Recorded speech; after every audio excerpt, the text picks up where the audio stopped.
O eternal and almighty God, from whom all power and wisdom come, we are assembled here before thee to frame such laws as may tend to the welfare and prosperity of our province. Grant, O merciful God, we pray thee, that we may desire only that which is in accordance with thy will, that we may seek it with wisdom, know it with certainty, and accomplish it perfectly. For the glory and honor of thy name and the welfare of all our people. Amen. We acknowledge we are gathered on Treaty 1 territory, and that Manitoba is located on the treaty territories and ancestral lands of the Anishinaabe, Anishinaabe, Dakota Oete, Dene, Sulene, Neothog nations. We acknowledge Manitoba is located on the homeland of the Red River Métis. We acknowledge northern Manitoba includes lands that were and are the ancestral lands of the Inuit. We respect the spirit and intent of treaties and treaty making and remain committed to working in partnership with First Nations, Inuit, and Métis people in the spirit of truth, reconciliation, and collaboration. Please be seated.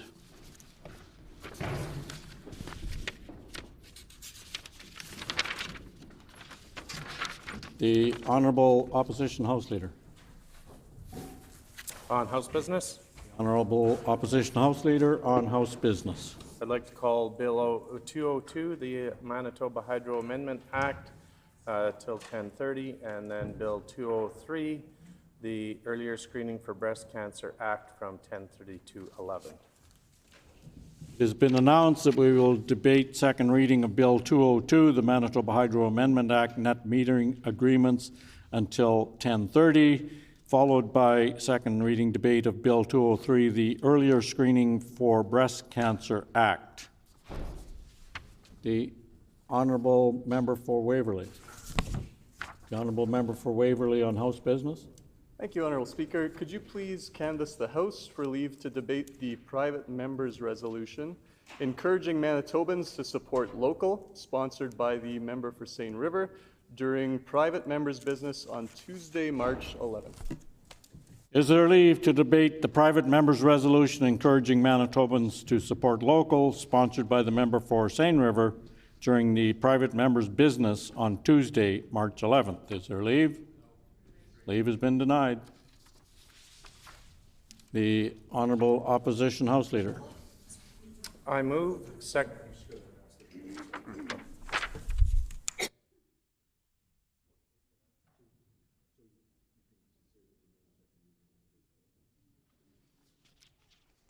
We will now resume second reading of the bills previously announced. The Honourable Opposition House Leader. I move, seconded by the member for Turtle Mountain, that Bill 202, the Manitoba Hydro Amendment Act net metering agreements, be now read a second time and be referred to a committee of this House.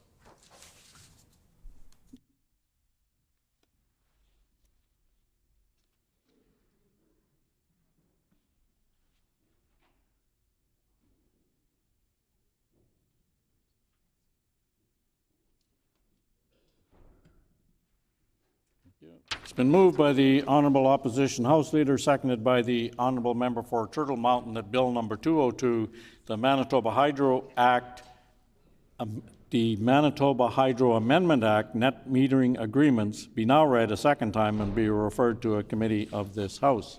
The Honourable Opposition House Leader. Today I'm here to talk about a topic that is not only timely with the Trump tariffs, but obviously crucial to the future of energy production, and that's solar panels and how they benefit our electricity grid. As we continue to search for sustainable solutions to meet growing energy demands, solar energy has emerged as one of the most promising alternatives. From reducing carbon emissions to enhancing grid stability, solar panels offer a range of advantages to the grid and society at large. The first and perhaps most obvious benefit to solar panels is that they harness energy from the sun, a clean, renewable resource. Solar panels offer a way to generate electricity with minimal environmental impact, making them a key player in our fight against global warming. According to the International Energy Agency, solar power could account for over 30% of global energy productions by 2050, drastically cutting down on carbon emissions from electricity generation around the world. So also reducing strain on the energy grid during peak demand. One of the most significant ways solar panels benefit the Manitoba electricity grid is by reducing the consumption of water that is required to generate our total demand. Typically, peak energy demands occur in the winter when the heat is required to sustain our rural homes and farms that do not have access to natural gas. Now, you may ask what help solar panels will have in electricity generation in winter. Well, in Manitoba, peak solar production is in spring and fall. During these times, a home, depending on the size of their system, can generate more electricity than they use. When a home does that, it requires no electricity from the grid and therefore not requiring any water to run through a turbine, resulting in water storage behind our dams. And that water has potential energy as it has potential to flow through the turbines and create electricity. So water is backed up behind the dams. Storing energy in this form is currently the most environmentally friendly, no need for batteries and the hazards that come along with them. The storage of water is quite important for drought years, as we have recently experienced, and Manitoba Hydro's books have been affected. As such, the reduction in consumption throughout the year will result in water savings for Manitoba Hydro, and they can draw on that water when they need it. Solar energy can act as a buffer, ensuring that supply meets demands without needing additional fossil fuel-based generation purchased from America. Generally, solar produces better in drought years as the sun is shining a lot more, and less so in cloudier years when water is usually more plentiful. So this correlation with Manitoba Hydro's needs is spot on. Solar panels also promote distributed generation, meaning that electricity is produced closer to where the electricity is consumed.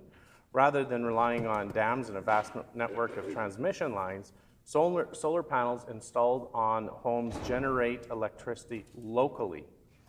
This decentralized production reduces the need for long-distance transmission, which is costly and inefficient due to energy loss along the way. Another major benefit of solar panels is the potential to lower electricity costs, both for individuals and for the grid as a whole. For homeowners that install solar panels, the ability to generate their own electricity means they can reduce their reliance on the grid, cutting their energy bills. For the electricity grid, integrating solar power reduces the overall demand for electricity from more expensive traditional sources. When solar energy reduces the need to purchase power for fossil fuel-based plants, hydro can lower their operational costs. These savings will be passed on to consumers in the form of lower rates. Passing this bill is an incentive for solar energy installation. The incentive will not only encourage more people to adopt solar technology, but also make the overall electricity grid less reliant on fossil fuel electricity from MISO. Now, looking at it from a financial perspective, as a government, this would be private money being invested to generate power. It's a win-win. The solar energy industry is a growing sector that creates jobs and stimulates economic growth.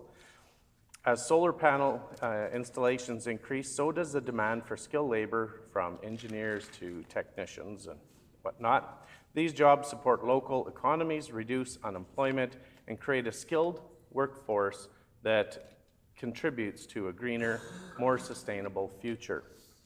When electricity is being generated at a northern hydro dam, it must travel long distances to reach consumers. During this journey, a good portion of the energy is lost due to inefficiencies in the transmission and distribution system. By placing solar panels closer to the point of use, on homes, for example, these losses can be minimalized. This not only makes the grid more efficient, but also reduces the increasing need for investment and costly transmission infrastructure, freeing up resources for other improvements to the grid. A critical component to solar panel is energy storage. This is not done with batteries, but as mentioned before, in the form of water with potential energy stored behind a hydro dam. While solar panels generate electricity during the day, hydro dams can store excess energy produced during sunny periods and release it during times of high demand or when the sun isn't shining, and ultimately released through drought years. This combination of solar panels and storage enhances the flexibility of the electricity grid. It allows for better management of energy supply and demand, helping to smooth out drought years caused by varying weather conditions. Solar energy also contributes to energy independence by reducing the dependence on imported fossil fuel electricity from the Americas, from the United States. And Trump's tariffs obviously will have an effect on this as well. Our neighbors to the south rely on coal or natural gas to generate their energy needs, and making them vulnerable to price fluctuations and supply disruptions as we import that electricity.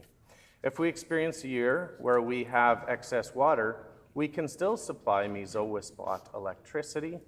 By generating electricity locally from solar panels, Manitoba can reduce their reliance on foreign energy sources, leading to greater energy security and price stability. This can also improve the trade balance as fewer resources are spent on importing energy, allowing funds to be reinvested into domestic priorities. In conclusion, the benefit of solar panels to the electricity grid is profound and help reduce greenhouse gas emissions, ease the strain on the grid during peak times, promote distributed generation, lower electricity costs, create jobs, minimize transmission losses, and enhance grid flexibility. Furthermore, solar power contributes to a national energy independence, reducing reliance on imported fossil fuel electricity. As the world continues to grapple with climate change and the need for sustainable energy solutions, solar panels represent a powerful tool for transforming our electricity grid into one that is cleaner, more efficient, and more resilient. It is clear that investing in solar technology is an investment in a brighter, more sustainable future for all of us. And just a reminder, this type of incentive reduces government funding that is required to invest in generation. Private citizens across Manitoba will invest for the benefit of all Manitobans. Thank you, Honourable Speaker.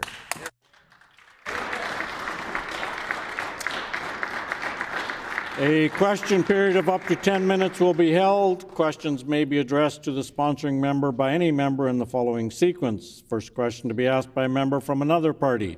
This is to be followed by a rotation between the parties. Each independent member may ask one question, and no question or answer shall exceed 45 seconds. The floor is now open for questions. The Honourable Minister of Housing, Addiction and Homelessness. Miigwech, Honourable Speaker. Members of the PC opposition are trying to run from their terrible record on Manitoba Hydro. For 7.5 years, the previous PC failed government tried to keep Manitobans in the dark about their raising hydro rates and selling off parts of our provincial crown jewel. My question for the members opposite is, why did they bring this legislation forward now and not when they were in government, when Manitoban Hydro costs were rising under their watch? The Honourable Official Opposition House Leader. Yeah, it's a great question on the inefficiencies of how NDP mismanaged Manitoba Hydro. Let's just look at Bipole 3 and running it all the way across the province, south, taking out thousands and thousands of acres of trees, and they claim to be green. I think not. The inefficiency, extra inefficiency from that line alone is 25% energy loss due to the extra distance that that line has, that route that the NDP government has chosen to take for that line. The honourable member for Midland. Can the member please speak to the success that other jurisdictions in Canada have had with including net metering? The honourable member for Interlake Gimli. Yeah, thank you for that question. Obviously, our neighboring provinces, we often look to them for changes, and Ontario has done some changes similar to this years ago, and it has been very, very successful, where the province themselves, or their hydro does not have to invest in new generation because private industry is now investing in generation to stabilize the grid and reduce costs for all ratepayers. The Honourable Minister of Housing, Addiction and Homelessness. Thank you, Honourable Speaker, and it's unfortunate that the member couldn't answer the question that I asked previously about why they didn't bring this legislation forward when they were in government, but I'll ask a new question. PCs all of a sudden want people to forget about their terrible record on energy production in our province. But Manitobans know the PCs don't have a leg to stand on when they talk about things like hydro. Under their members' watch, hydro rates increased over 20% since 2016. Can the members opposite, since he was a minister, tell us why he thought it was okay to set hydro rates at the cabinet table and sidestep the Public Utilities Board? Great question. Yeah. The honourable member for Interlake Gimli. That's a great question on hydro rates and how this bill will help manage hydro rates and keep them down. So if this bill isn't brought to committee and reported back to the House and passed third reading, I'm assuming that members opposite are against having lower energy rates for all of Manitobans through private investment in solar panels and allowing net metering in the province of Manitoba. This is a good step forward, not just for Manitoba Hydro, but for all Manitobans. The honourable member for Springfield Rashad. Well, thank you very much, and I'd like to first of all congratulate the member for putting this bill forward. It's important. It's part of a progression as we move ahead for energy efficiency. I'd like to ask him, we have Efficiency Manitoba, would this help them meet their targets? The honourable member for Interlake Gimli. Absolutely. Efficiency Manitoba's goal is to reduce consumption of hydro, so we have more and less demand to build new hydro dams, for example.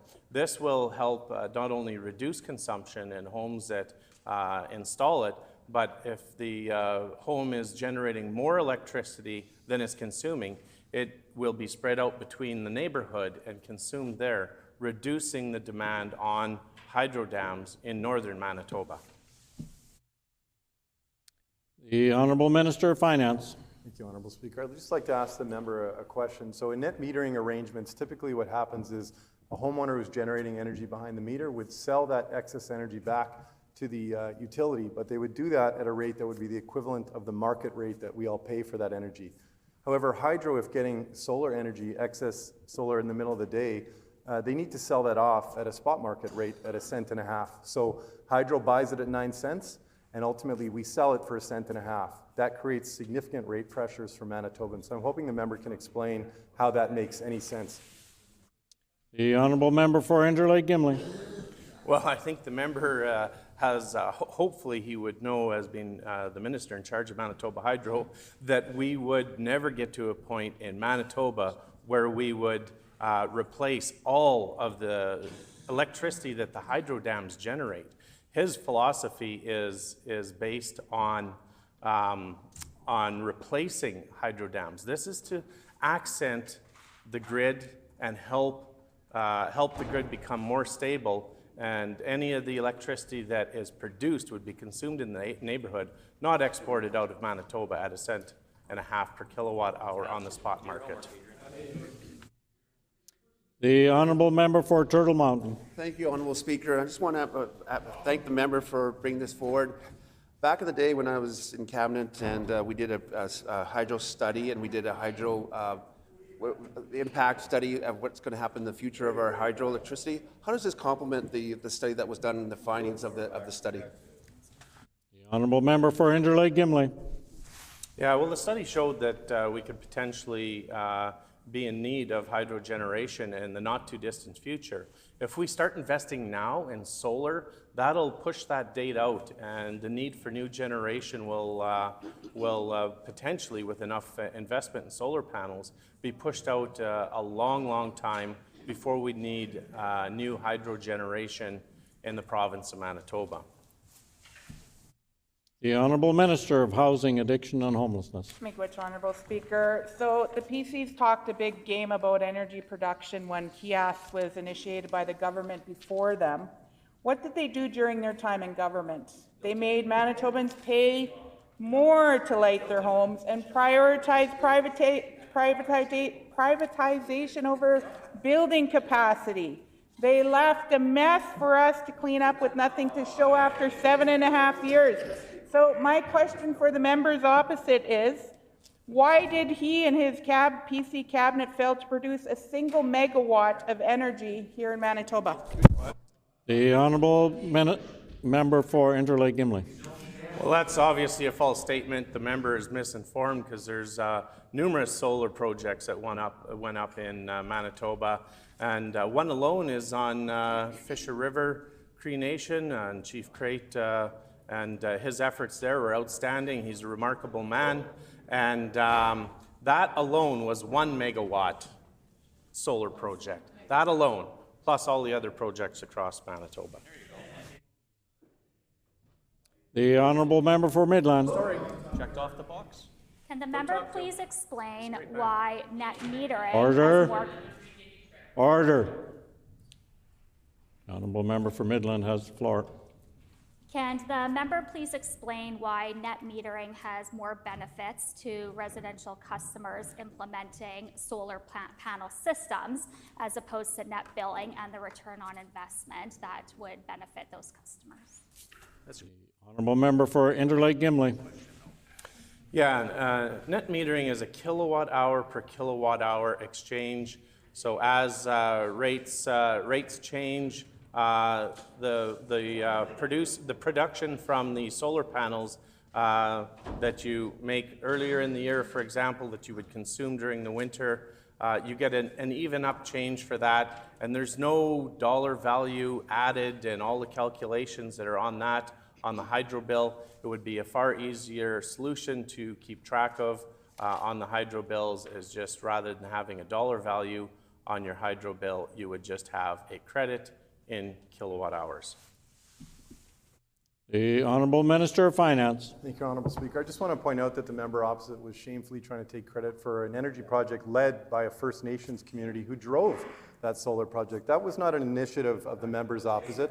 They had nothing to do with that. That had to do with a First Nation leading the way. To the question that I asked earlier, it's a really important question. How does it make sense to have hydro buy energy for 9 cents a kilowatt hour and then turn around and sell it for 1.50 cents? Those economics do not work, and I'm asking the member very honestly, can he answer how that makes any sense? We're proposing here, the proposal is to buy energy for 9 cents and sell it for 1.50 cents. You don't have to be an economist to know that's not going to work out well for hydro. The Honourable Member for Interlake Gimli. Well, that's actually the system that was set up by the NDP. Right now, you have to hydro currently purchases from the homeowners. And at any point, that homeowner could actually request a check from Manitoba Hydro.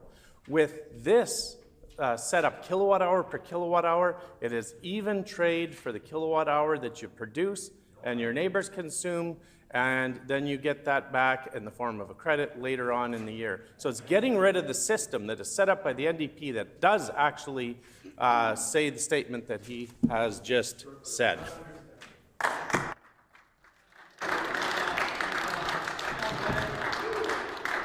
The time for question period has expired. Before we move on to debate, I'd like to introduce some guests in the gallery. We have seated in the public gallery from Andrew Minarski School, 25 students under the direction of Jennifer Bisick. The group is located in the constituency of the Honourable Member for Burrows. We welcome you here today.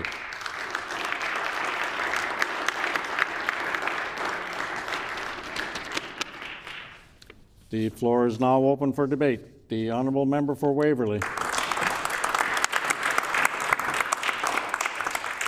Thank you, Honourable Speaker. I am honoured to stand here again to be able to speak to this bill today.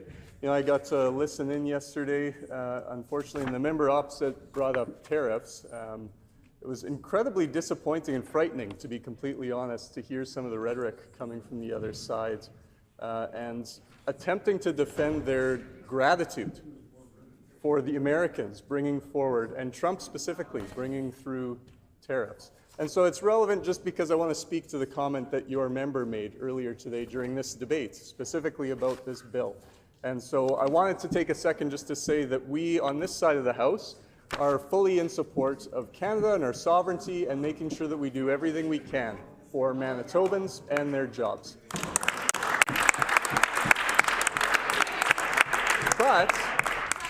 But today we are here for an important bill, Bill 202, the Manitoba Hydro Amendment Act, Net Metering Agreement. And I am very happy to speak about this today. It's important. You know, it's not that we're opposed to the expansion of renewable energy, obviously. As a government, we've done a lot of work in that file. Or the principle of affordability for Manitobans, which we've also done a lot of work on and continue to work with community on. But because this bill, you know, it's brought forward by the opposition and it does not, in my opinion, meaningfully address the realities of our energy system here in Manitoba, and that's incredibly important. Nor does it provide a comprehensive plan that benefits all Manitobans equitably. So let me be clear. You know, I and my colleagues on this side of the House, again, support a future where clean energy is a driving force in Manitoba.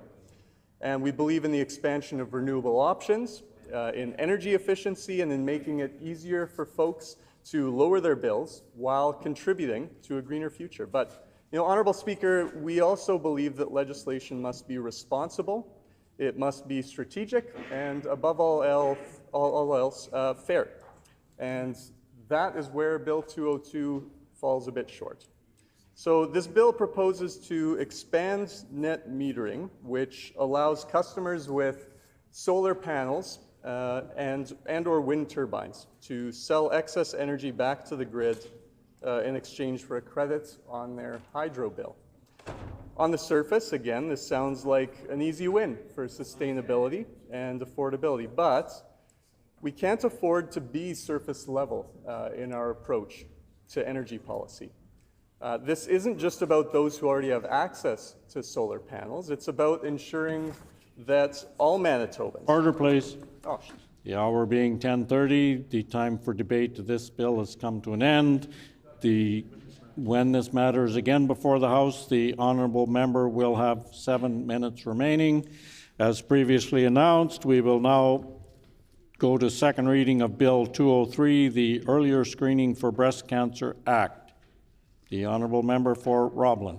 Thank you, Honourable Speaker.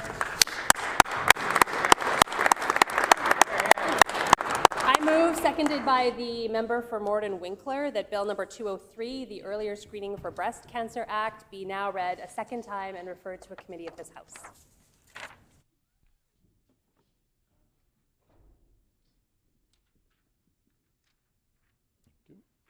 It has been moved by the honourable member for Roblin, seconded by the honourable member for Morden Winkler, that Bill number 203, the Earlier Screening for Breast Cancer Act, be now read a second time and be referred to a committee of this House. The honourable member for Roblin.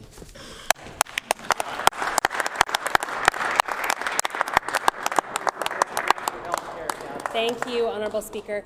And I think all of us in this House have been touched in some way by breast cancer. And unfortunately, if trends continue, we will continue to see our neighbors, our friends, and our family members diagnosed with this disease, and at increasingly younger ages. So I think we all care about this issue. That's not in dispute, but caring about it isn't enough. We have to act today to save more lives. And today, the people who have the power to act are on that side of the House. So I am once again bringing forward this bill and urging them to do the right thing and move this bill forward to committee so that the many members of the public who care deeply about this issue have an opportunity to come to this legislature and present their views on why it's so important that Manitoba reduce the screening age from age 50 to age 40. The statistics, thank you. The statistics are scary.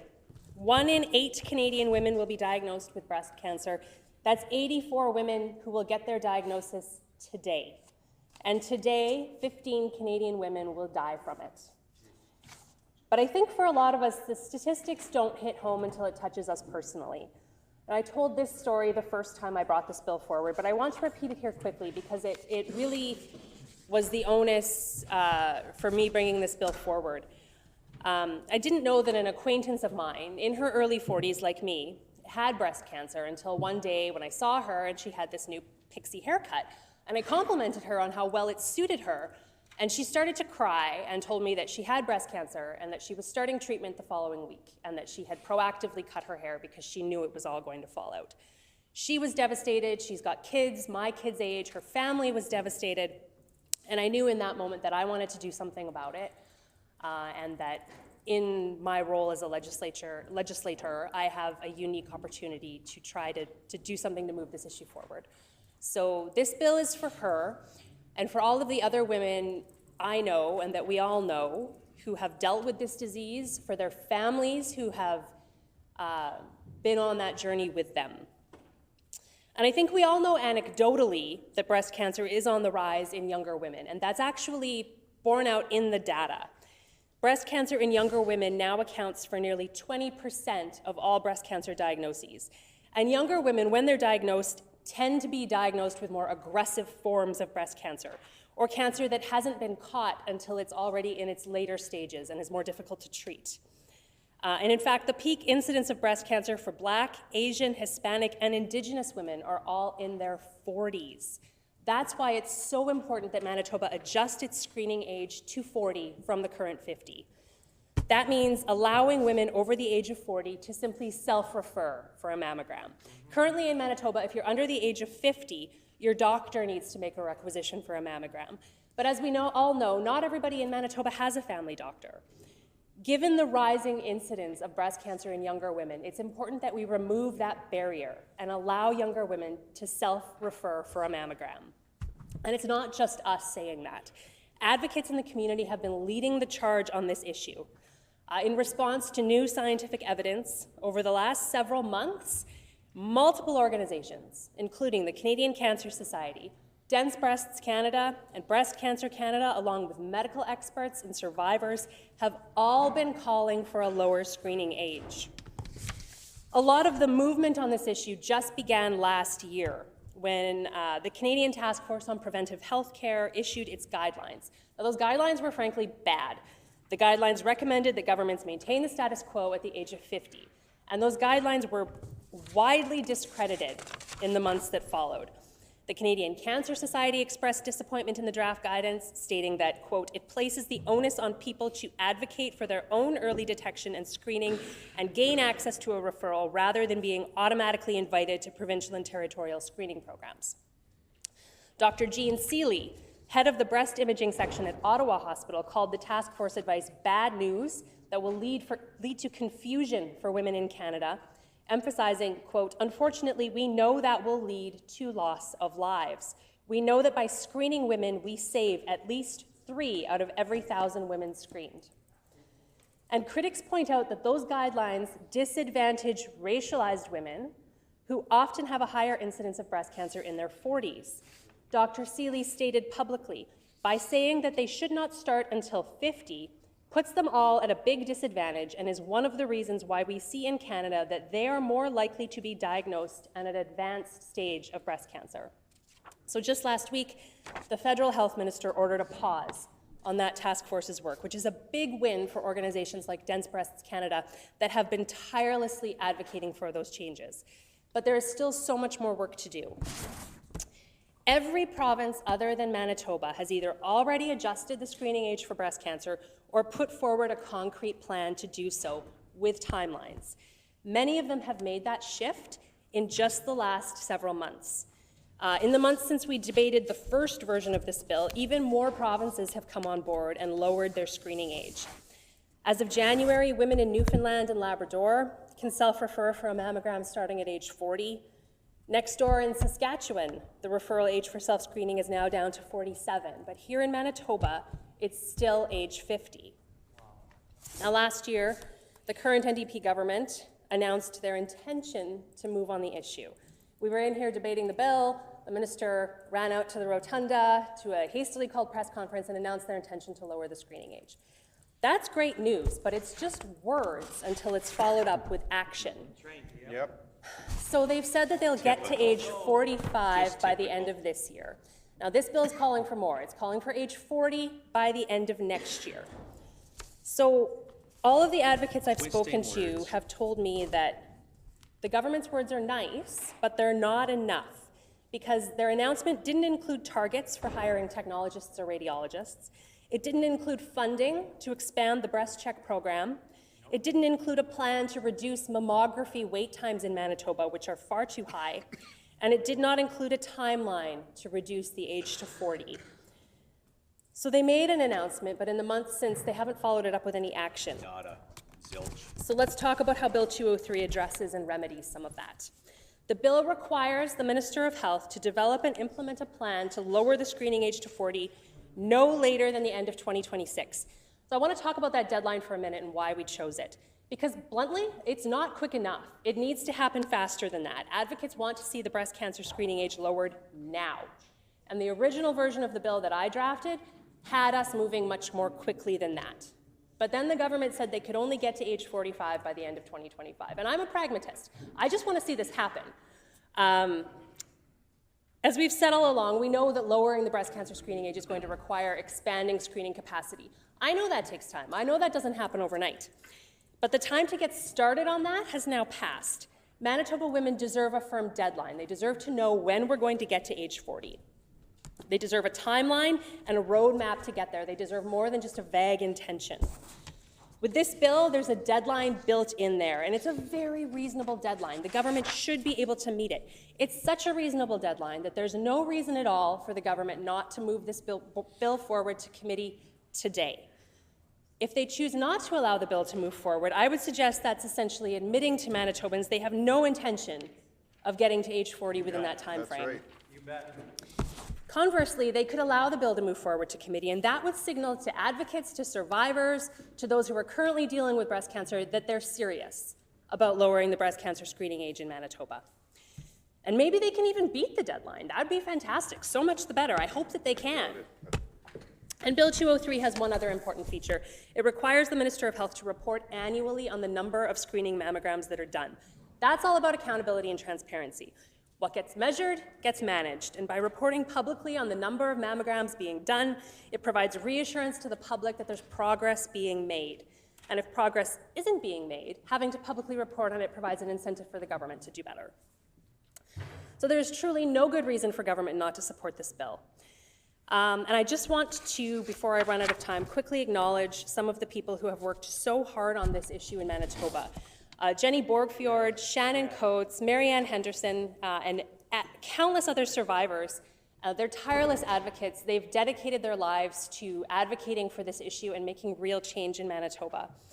They're doing it entirely in the hopes of sparing other women the same pain that they or their loved ones have had to go through.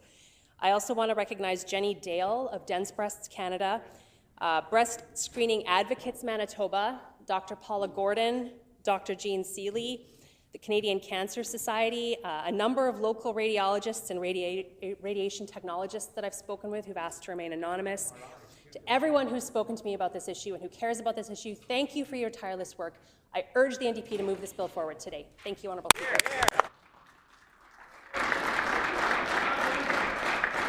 A question period of up to 10 minutes will be held. Questions may be addressed to the sponsoring member by any member in the following sequence. First question to be asked by a member from another party.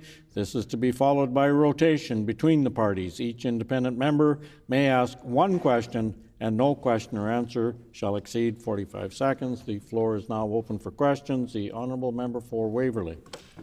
Thank you, Honourable Speaker. I imagine there are a number of very uncomfortable members over there who are sitting there listening to this bill that was brought forward by their colleague, who unfortunately, while they were in government, ignored expert recommendations for years and refused to lower the breast cancer screening age, despite calls from health professionals across the country. Can the member opposites please explain why her party, when in government, failed to act on any of these recommendations? And does she now support our government's decision to right that wrong? The honourable member for Roblin. Thank you, Honourable Speaker, and I thank my colleague from across the way for the question. But if he had done some research, he would know that movement on this issue didn't begin until last year. Yep. Most of the provinces that have moved to lower their screening age have done so within the last year. That's within their mandate. It's up to them to change the breast cancer screening age. It gives me an opportunity to talk once more about why this is so important. Breast cancer screening saves lives. This is about saving lives. It's not about politics. It's unfortunate the NDP have chosen to make it about politics. Sad. The honourable member for Morden Winkler. Thank you, Honourable Speaker. I just want to thank my colleague from Roblin for bringing this forward. It's such an important bill, and it touches, breast cancer touches most of our lives in some way. Can you explain to us what happened the last time you brought this bill forward? The honourable member for Roblin. Thank you so much for the question. The last time I brought this bill forward, while we were in the chamber debating it, the minister went out to the rotunda and called a news conference announcing that they intended to do exactly what I'd laid out in the bill, which was wonderful. And then the bill was, they didn't talk it out, which actually surprised me, but then they failed to call it to committee. So they allowed it to just die on the order paper, and then they took no further action to actually reduce the breast cancer screening age, which is really unfortunate. Turns out it was just words. Here, here. The honourable member for Waverley. Thank you, Honourable Speaker. So again, I mean, during their time in government, the PCs cut cancer care funding, they closed the Mature Women's Centre, and I know that this bill is well-intentioned, and we all want to see this age lowered, which is why our Minister of Health is working on it right now. But can the member opposite, again, please explain why her government made these choices? And I know that she's part of that team and she's going to try to stick up for them, but if this is about the health of women, as I think it is, and it should be, rightly, does she now regret some of those decisions her colleagues made? The honourable member for Roblin. Thank you, Honourable Speaker, and thank you again for the question. The member was right about one thing. This is an important issue for the health of women. But it's not just about the health of women. It's actually about the operation of the healthcare system as a whole. Lowering the age for breast cancer screening is going to save the healthcare system money, which is something we as legislators should all be concerned with. Costs for advanced breast cancer treatment have risen. A patient diagnosed with stage 4 breast cancer, their treatment costs average over $370,000 per patient. Earlier detection through screening typically means stage 1 diagnoses, which cost far less to treat. In fact, lowering the screening age is expected to save the Canadian healthcare system almost $460 million a year, and more importantly, save Member's time has expired. lives. The honourable member for Portage La Prairie. Honourable Speaker, thank you very much. To my colleague from Roblin, don't let this die. Don't let people in Manitoba suffer. Do you believe that early detection would actually lessen wait lists and lessen the burden on our healthcare system with these wait lists getting longer and longer under this NDP government? The honourable member for Roblin. Yes, thank you, Honourable Speaker, and thank you to my colleague from Portage La Prairie for the question. I know he cares deeply about the value of screening and diagnostics and screening tools in our province, and lowering the screening age for breast cancer has the potential to save the healthcare system money, certainly. More importantly, to save lives, which we should all be caring about. And it also, he talks about wait lists, and it will have an impact on wait lists for more complicated things like surgery. Because when we catch breast cancer at an earlier stage, it's typically much less complicated to treat. So for so many reasons, that's why we need to lower the breast cancer screening age in Manitoba. Get women under the age of 50 the ability to self-refer for a mammogram like every other province. Time has expired. The honourable member for Waverley. Thank you, Honourable Speaker. You know, our Minister of Health is doing the incredibly difficult work of building back up our health care here in Manitoba after many years of cuts from the government's opposite. And the member from Roblin, I really appreciate, again, this bill being brought forward, and that is why we're doing the work. Our Minister of Health is doing that work of lowering the age. And I think that she even publicly said, you know, I think lowering the screening age for breast cancer is simply the right thing to do, which we all agree with. So, given this, does she now fully support our government's action to implement this challenge, or does she still stand with her PC colleagues who failed for many years to do so during their time in office? The honourable member for Roblin. Thank you, Honourable Speaker. And the member across the way is mistaken because there has been no action for me to support. None. The government's announcement didn't include any targets for hiring technologists or radiologists. Do your homework, David. It didn't include funding to expand the breast check program. Nope. It didn't include a plan to reduce mammography wait times in Manitoba. And it included no timeline to get Manitoba to age 40. So I'm not sure what action he's referring to, but there's certainly been nothing for those of us on this side of the House to applaud or support. Yeah. The honourable member for Morden Winkler. Thank you, Honourable Speaker. As I was saying earlier, most of us have all been touched by losing somebody close to us to breast cancer. I lost a close friend. As she would have been tested at a younger age, she would still be here today. So my question for you is as we wait and wait and wait for this government to do something, how many women are we going to lose? How does earlier breast screening save lives? Hear, hear. The honourable member for Roblin. Thank you, Honourable Speaker, and thank you to my colleague from Morden Winkler for the question. I know that she cares as deeply about this issue as I do.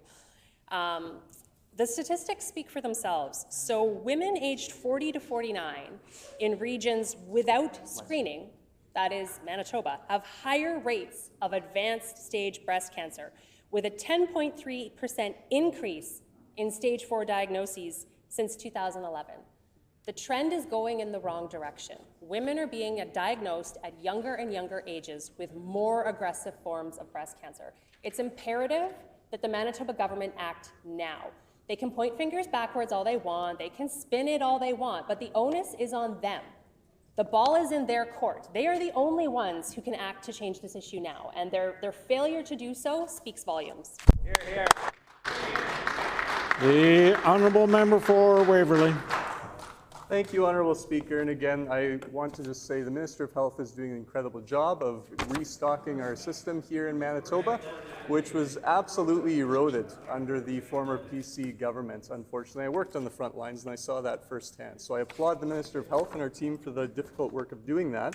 But you know, the member for Roblin continues to minimize that damage that was done. And truly, like if we're talking about actually getting this done and getting this screening lowered, we need to talk about the damage done and how we can fix that. So we're going to continue to work on that. I would just ask if the member from Roblin is, why is she so keen on misleading Manitobans on that damage? And when we are in fact lowering that age right now in Manitoba, we're working on it. The honourable member for Roblin. Thank you, Honourable Speaker. And before we run out of time on this question period, I just want to thank the member for the question because it gives me the opportunity to once again thank the many experts and advocates and survivors who are out there. They are the ones leading the charge on this issue. They are the ones who deserve the credit for bringing this issue to the forefront, for getting this issue on the floor of our legislature today. They are the ones who have dedicated their lives, who spend their time writing their MLAs, writing their MPs, showing up at committees. They'd love the opportunity to come and present to a committee in this House, but that's incumbent on this government to allow this bill to go to committee, to call it to a committee so they can get here and speak about the importance of this bill. Hear, hear. The honourable member for Portage La Prairie. Thank you so much, Honourable Speaker. With diagnostic services, with over 24,000 Manitobans waiting for diagnostic services, over a year waiting, can the member tell me any idea how many people out there with breast cancer are waiting for those diagnostic services? The honourable member for Roblin. Thank you, Honourable Speaker. And the answer is too many. And currently, women who are over the age of 50 and can self-refer for a mammogram, they're waiting too long for a mammogram. So there's a dire need to increase capacity. Capacity for women who are already eligible for a mammogram, and expanding it so that women who are under the age of 50, between 40 and 50, can self-refer for a mammogram. There's a lot of work to be done. What disappoints me is that we've failed to see any action from the NDP on that. Thank you. Here, here. The time for questions has expired. The floor is now open for debate. The Honourable Minister of Transportation and Infrastructure.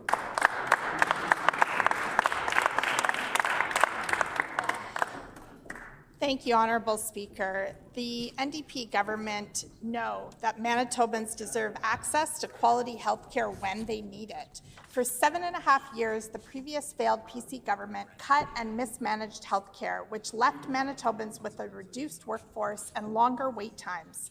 In September, our Minister of Health announced that we would be lowering the breast screening age gradually from 50 to 40, with plans to lower it to 45 by the end of this year.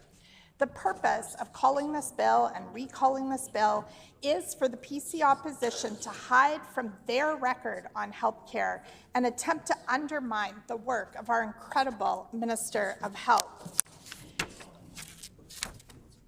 The previous government spent 7.5 years cutting and mismanaging the healthcare system. Despite this, our government is rebuilding and strengthening health services in Manitoba with a step-by-step approach. Lowering the screening age requires the buildup of resources, staff, and clinics as to not overwhelm the system and further disadvantage those affected. That was the PC approach to healthcare, overwhelming the system, not being smart about their decisions. And that's why Manitobans voted for change.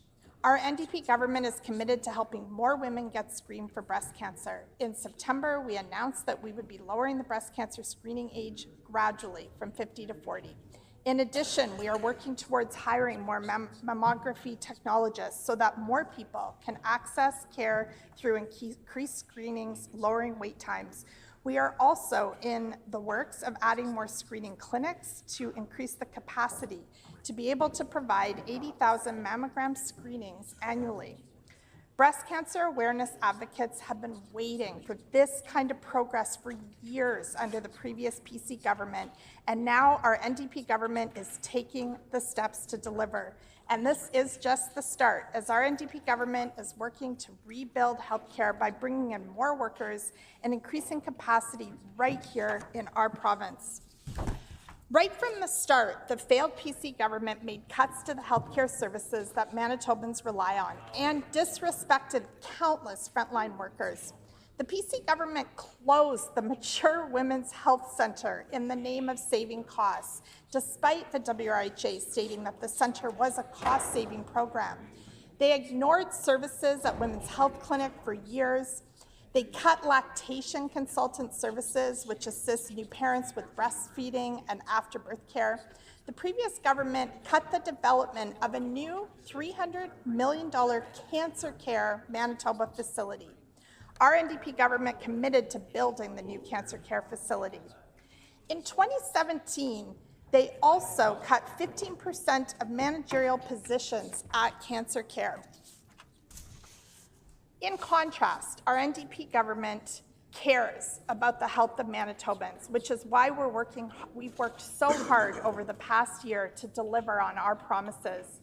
Manitoba is committed to have 1,000 new healthcare workers, and we have been very proud to have already hired net new 1,255 healthcare workers. As of last month, and we've also ensured that our budget includes strategic and targeted funding initiatives to clean up the mess left by the PC government. We are thrilled with the success of the new clinics we've opened. Grace Hospital opening minor injury and illness clinic back in September. In Brandon, we opened a minor injury and illness clinic in downtown back in September, operating with extended hours. And the Misericordia minor injury and illness clinic opened last month.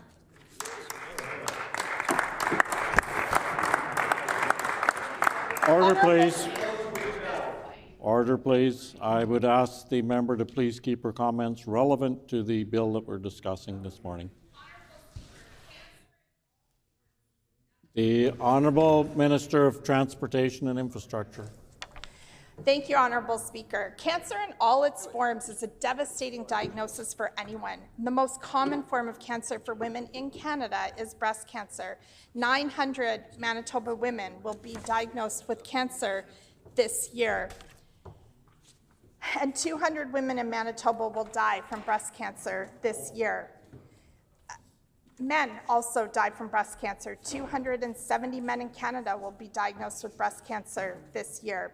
But despite these numbers, the failed PC government found it appropriate to cut health care and cut cancer care in Manitoba for 7.5 years.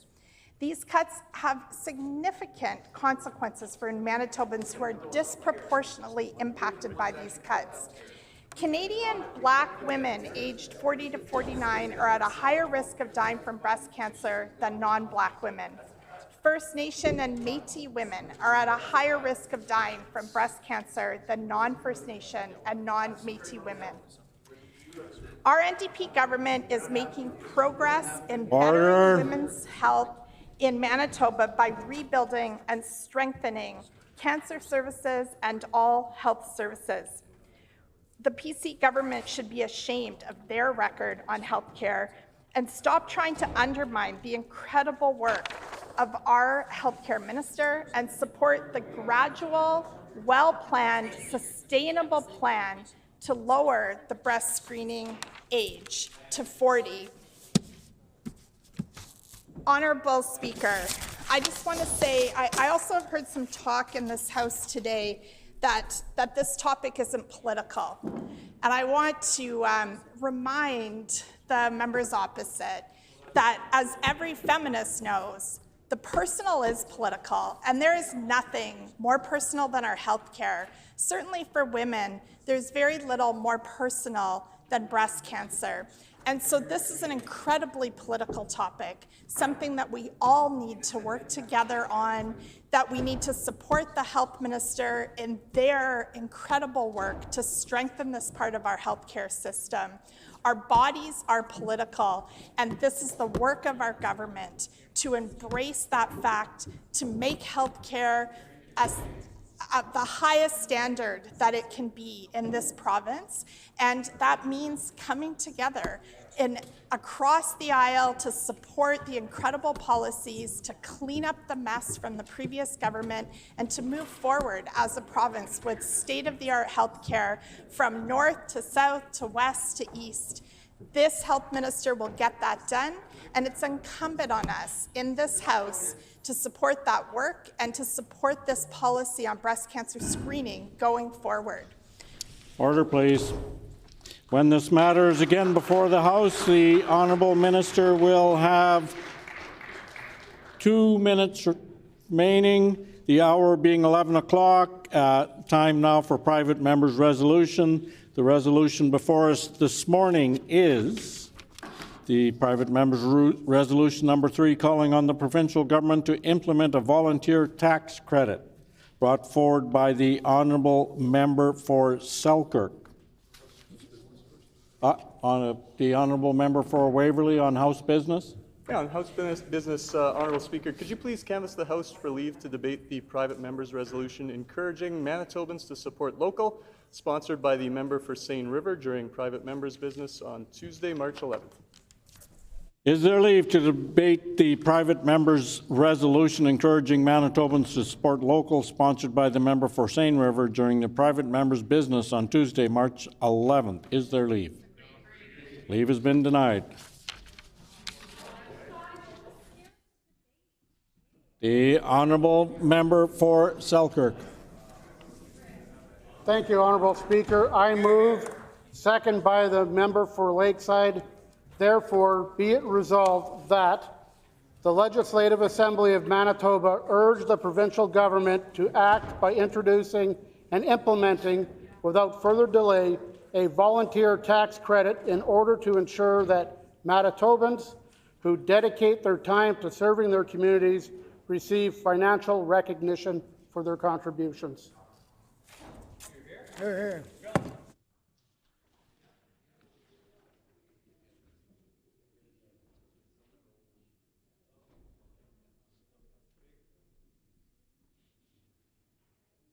you. It has been moved by the honourable member for Portage, for Selkirk, seconded by the honourable member for Lakeside. Therefore, be it resolved that the Legislative Assembly of Manitoba urges the provincial government to act by introducing and implementing without further delay a volunteer tax credit in order to ensure that Manitobans who dedicate their time to serving their communities receive financial recognition for their contributions. The honourable member for Selkirk.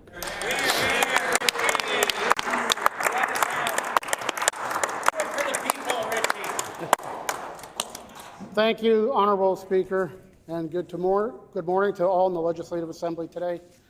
I bring this resolution forward out of compassion for the people who serve and give of their time to their communities, to the people around them, for the betterment of everybody.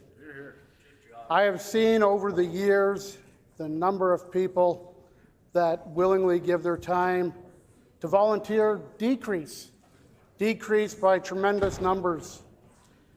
And it's not because of lack of passion, it's just for the simple fact that they cannot afford to give up time to go and volunteer. Absolutely. Here in the phenomenal province of Manitoba, we have so many organizations that serve the needs of all members of our community. We have volunteer groups that look at every aspect. As a young child growing up, I had friends of mine that belonged to the Big Brothers and Big Sisters organization, where if it wasn't for volunteers in that organization giving of their times, these friends of mine would not have had the role models that they had to establish what's going on in their lives now to enhance their future and give them some goals to achieve. The amount of people that are currently volunteering in our province is exemplary. But it's the work of few that do the work of many. I often talk to somebody, or I'll be in an event and I'll see somebody there and I'll say, hey, I seen your work you did on this committee or this organization. And then I'll go to another organization and I see the same people there. And it's the same people all the time that are there. And the area that we're lacking is getting the youth involved and coming, because they just cannot afford it. With the cost rising of properties and homes, education, everything in our province costs more. They just don't have the financial resources to come out. When I started taking a look at the different organizations that were out there, I was astonished on how many different ones there are. But what really shocked me is how many have disappeared over the years. Just through lack of volunteerism. Some of them were luckily enough to be amalgamated into existing ones that took on that cause. And other ones just simply went away because there was nobody in the communities left to volunteer. I myself have volunteered over the last few decades to many different organizations, community events, raising money, working on different projects.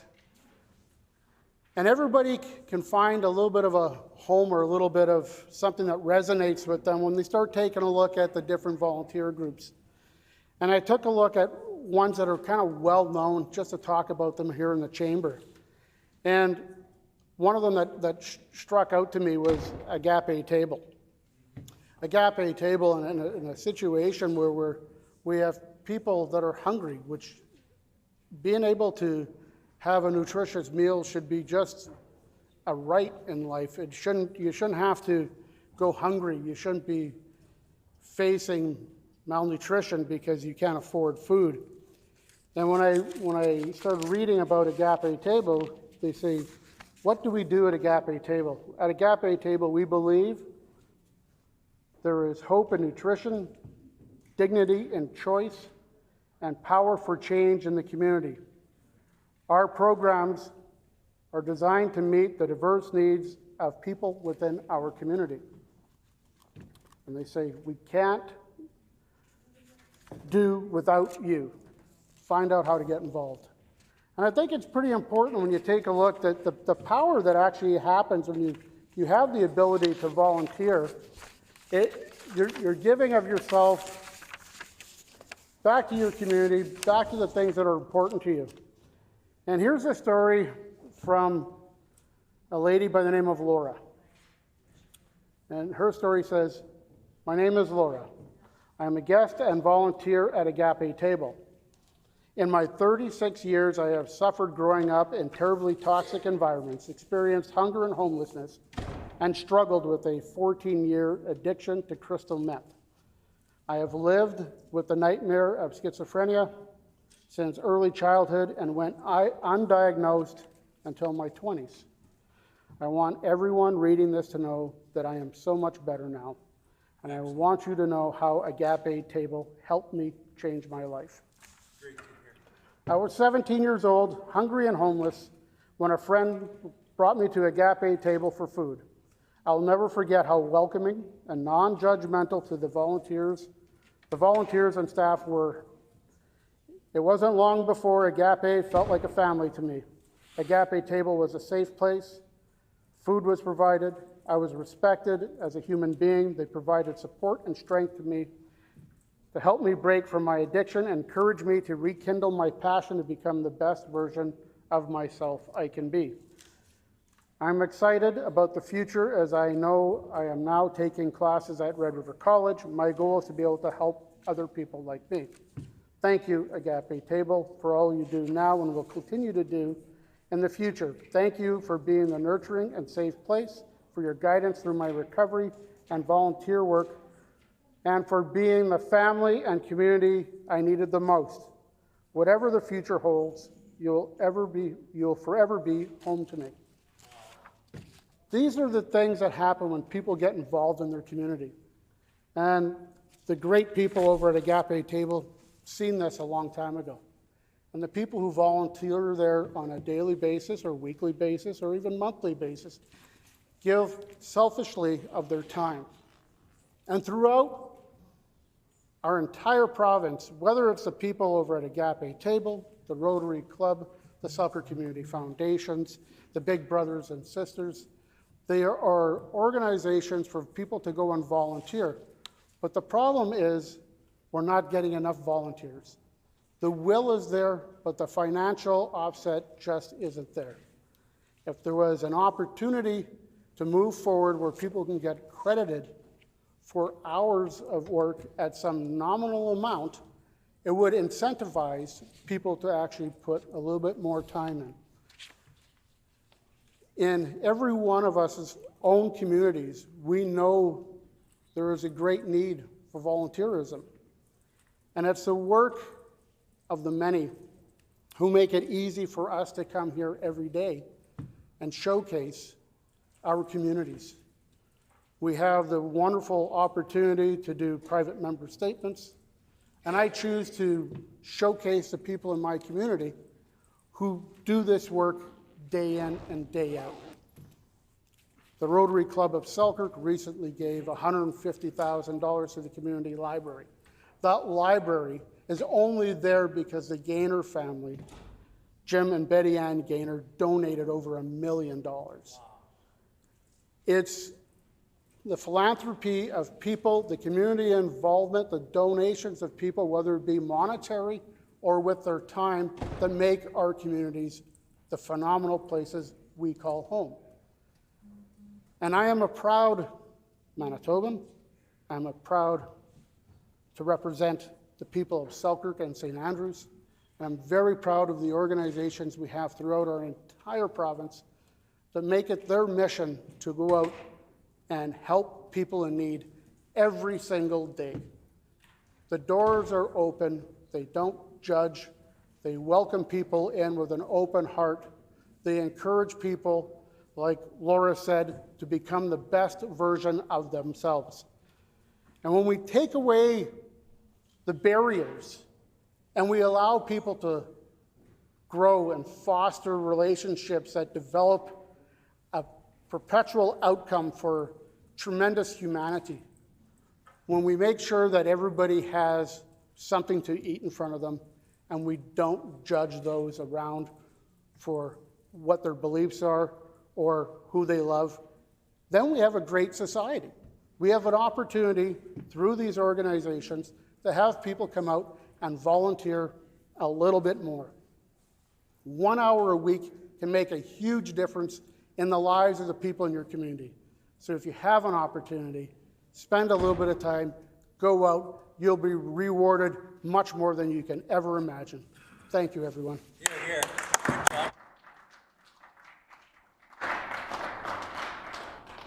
A question period of up to 10 minutes will be held, and questions may be addressed in the following sequence. The first question may be asked by a member from another party. Any subsequent questions must follow a rotation between parties. Each independent member may ask one question, and no question or answer shall exceed 45 seconds. The Honourable Minister of Sport, Culture and Heritage. Thank you, Honourable Deputy Speaker. I agree, volunteerism is an incredible part of our province. I myself have volunteered for many, many years, forming the Postpartum Depression Association of Manitoba, which was formed all with volunteers. The member opposite I have a question for. Manitoba has the second highest rate of volunteerism in Canada. How has volunteer work benefited his constituency? The Honourable Member for Selkirk. Thank you, Honourable Minister, for that question. Selkirk is a community, much like many other communities in the area, where we love and respect the people around there. The volunteerism in Selkirk has gone from different clubs. I'd be up here for hours talking about what they do. The Rotary Club of Selkirk has raised money for medical equipment that went into our hospitals. They continue to generate funds for different programs. They have grants and bursaries. The Selkirk Community Foundation, which if you have a donation, only the interest of that donation gets spent, so your donation sits there in perpetuity forever, enhancing the lives of everybody. There's so many, I'm looking forward to saying more. I'm just out of time here.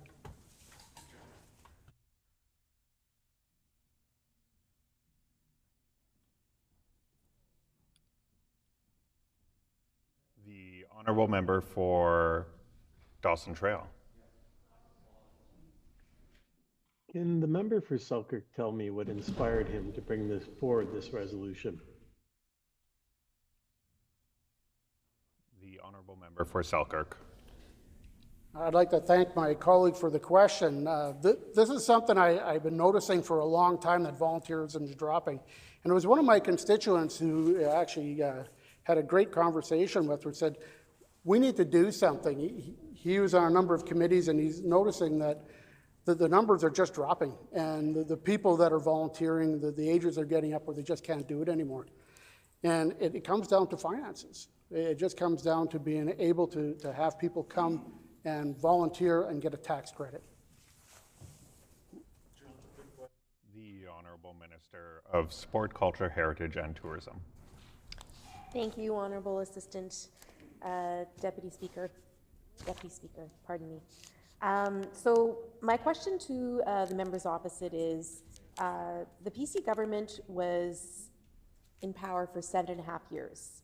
In that time, they failed to produce or introduce any legislation that would honor the work of volunteers. My question for the member opposite is, what did their government do to support volunteers when they were in power?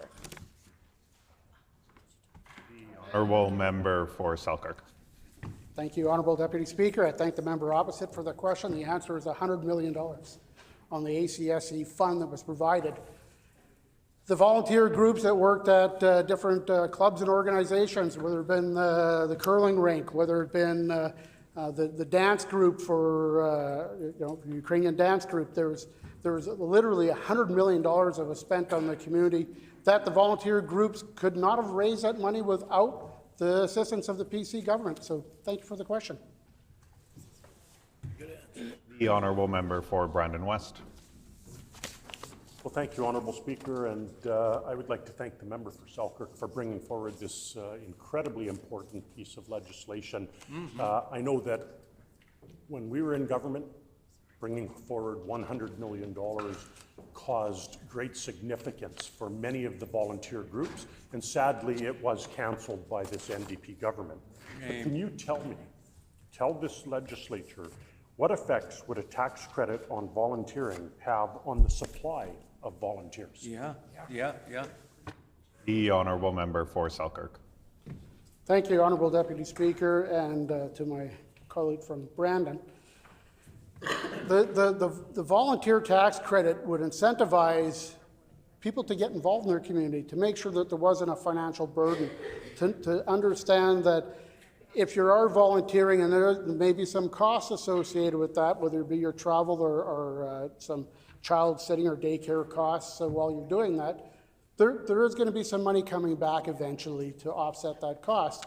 So you have a higher propensity to go out there and spend that time in your community. The Honourable Minister of Sport, Culture, Heritage and Tourism. I think it's interesting that the members opposite are talking about the ACSC grants. Since my time being appointed as the Minister for Sport, Culture, Heritage and Tourism, what I can say is when I've met with stakeholders throughout these last 3 months, what they have asked for is stable, predictable, and long-term funding, which is not what the ACSC grant was at all. Anyways, the previous PC government cut the renters' tax credit by 25%, putting a bigger tax burden on thousands of Manitobans. Our government is restoring that tax credit. My question for the member opposite is, what did your government cut other tax credits for Manitobans, and why, when they needed them the most? The honourable member for Selkirk. Thank you, Honourable Deputy Speaker. I'm standing up here today asking this legislature to pass a resolution that would incentivize people to get involved in volunteerism. The minister across told me the importance of the organization that she's a part of, the Postpartum Depression. And for that, I understand, and I've witnessed it in my own family. It's a very important organization. I'm trying to bring something forward that's going to help people, not talk about what would have, could have, should have, didn't happen in the past. Let's look at the future.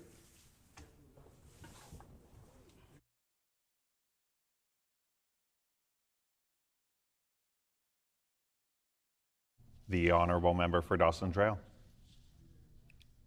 Can the member for Selkirk elaborate on any tax credits in place for volunteers in Manitoba, and if there are any at all? The honourable member for Selkirk. I'd like to thank my colleague for the question. There is something very similar to what I'm looking to bring forward. Currently, Manitoba offers a volunteer firefighter and search and rescue tax credit. It's a non-refundable credit. It is available to individuals who perform at least 200 hours of combined volunteer firefighting and volunteer search and rescue. I'm looking to get something similar to this move forward, something that would recognize the hours, and we already have a basis we can work from. Let's come together and get this done. The Honourable Minister of Sport, Culture, Heritage and Tourism. Well, it's interesting that we're talking about why people may not be able to volunteer at this point. Obviously, there have been rising costs. People need to work more to be able to support their families. And Manitobans made their voice heard when they voted out the failed PC government. They told us they were tired of rising costs and an increasingly unaffordable Manitoba. We introduced more ways to save by cutting the gas tax for a year and then permanently lowering and introducing the school nutrition program. We're empowering Manitobans to give back to their communities. The PC government decimated our provincial finances and left Manitobans high and dry. My question for the member opposite is, do they still stand by the financial decisions that hurt Manitobans? The honourable member for Selkirk. Honourable Deputy Speaker, I'm extremely proud of what the PCs did. as an employer in the private industry prior to this, the taxation that was done to the citizens who worked of approximately $6,500 tax credit a year was increased to $15,000 under the PC government.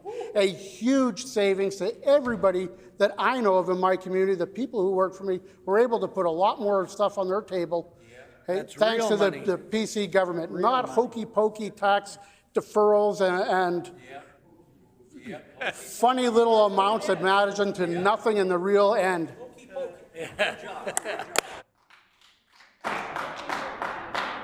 The honourable member for Brandon West. Well, thank you, Honourable Deputy Speaker. And again, I can see the members opposite shaking their heads and wondering why didn't we think of such a great resolution and a great bill to bring forward.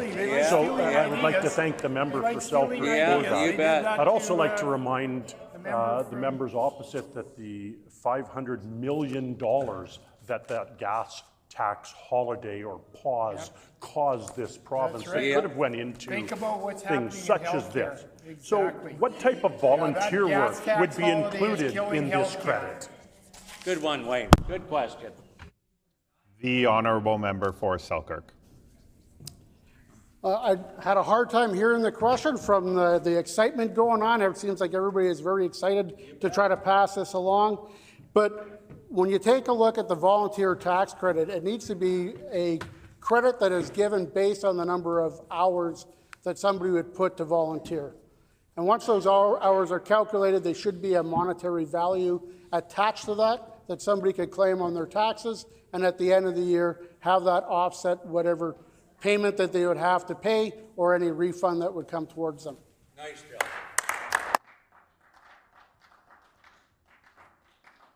And with that, the time for questions is complete. Before we move on to debate, I'd like to encourage all honourable members to acknowledge our folks in the gallery. We have a group of students from Andrew Minarski School joining us, 25 students under the direction of George Bravo, and this group is located in the constituency of the honourable member for Burroughs.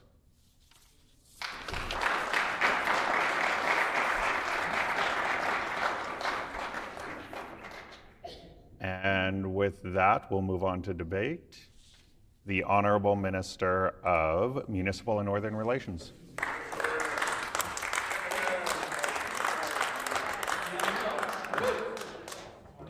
Honourable Deputy Speaker, colleagues and fellow Manitobans, today I rise to speak on an issue that affects every corner of our province, the invaluable contribution of volunteers.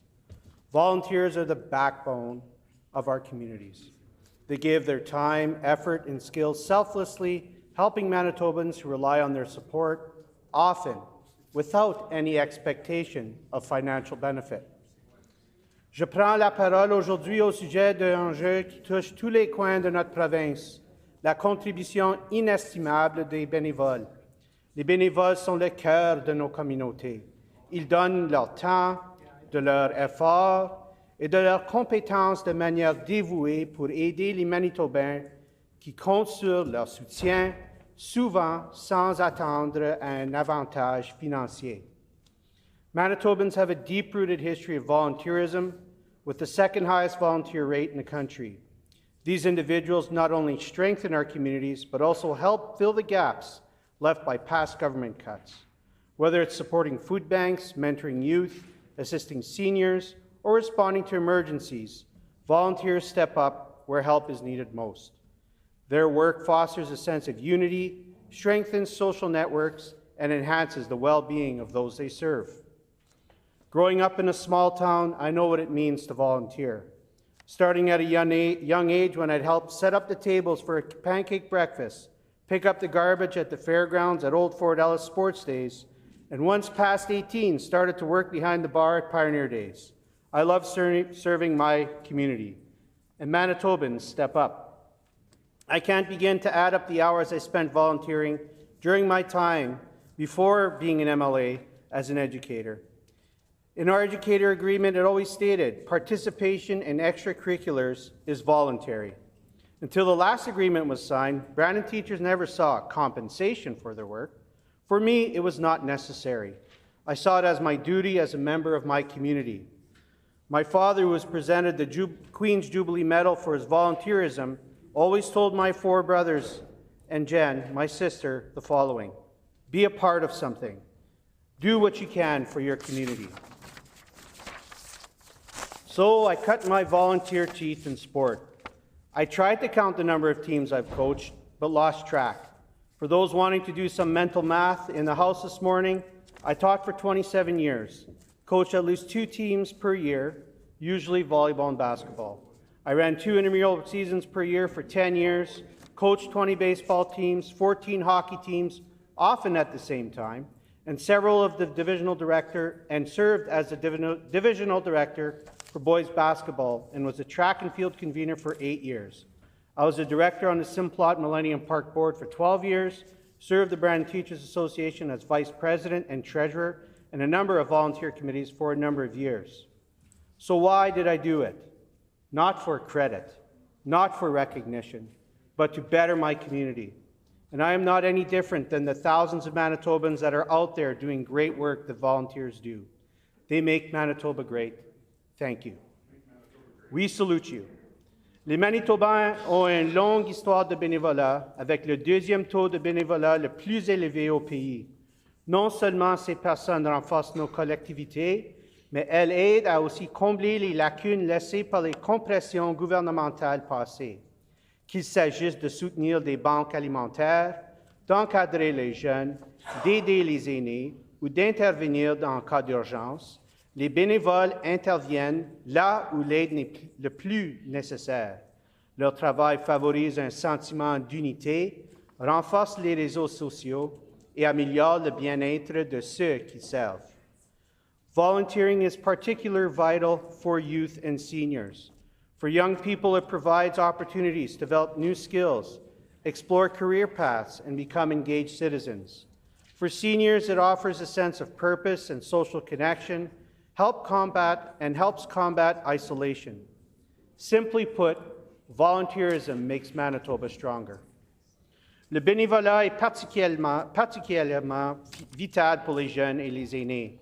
Pour les jeunes, il offre aux jeunes la possibilité d'acquérir de nouvelles compétences, d'explorer les cheminements de carrière et de devenir des citoyens engagés.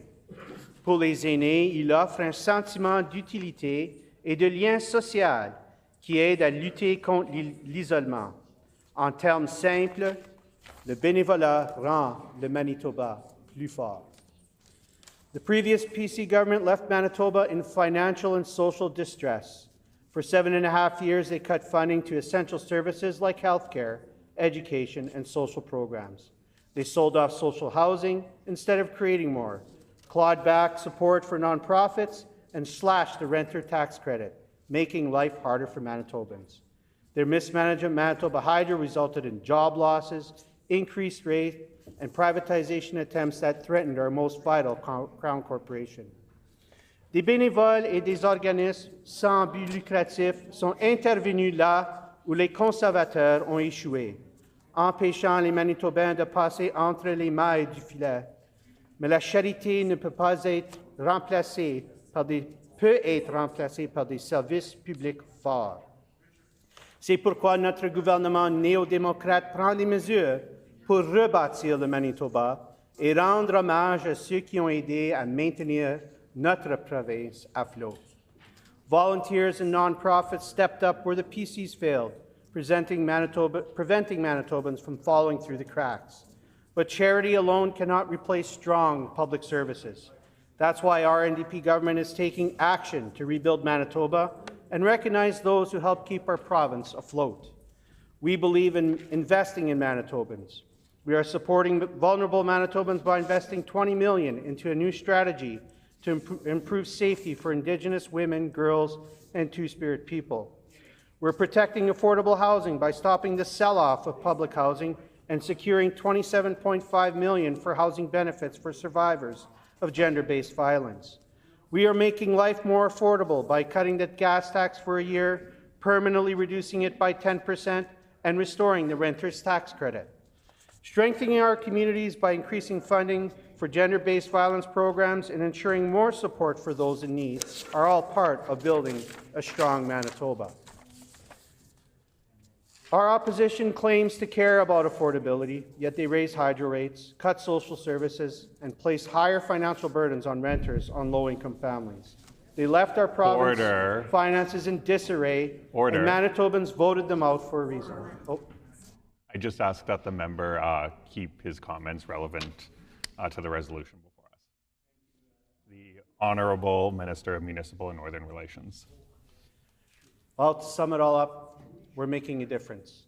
I commend volunteers. They are the backbone of our province. Bon travail. We will be here for you like you were here for us. Thank you.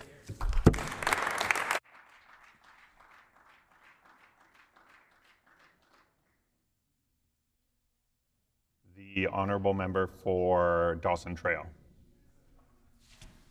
Good morning, everyone. I'm delighted to speak on a very important resolution brought forward by my colleague, my friend, the MLA for Selkirk, which is calling on the provincial government to implement a voluntary tax credit. I'm proud to stand and speak about this as it is something that is often undervalued, yet essential to the fabric of our communities. The power of volunteers is important, and we should all do whatever it takes to show appreciation and thank them for the work they do. We all know that volunteers are the heartbeat of any community. They show up when things get tough, they lend a hand when help is needed, and they dedicate all the extra time and energy that they have available to our communities, to causes, organizations in which they believe in.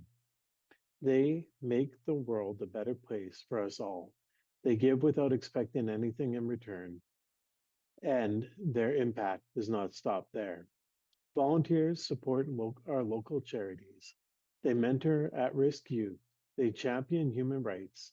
They raise funds for research and for their communities. The list of the ways volunteers contribute is endless.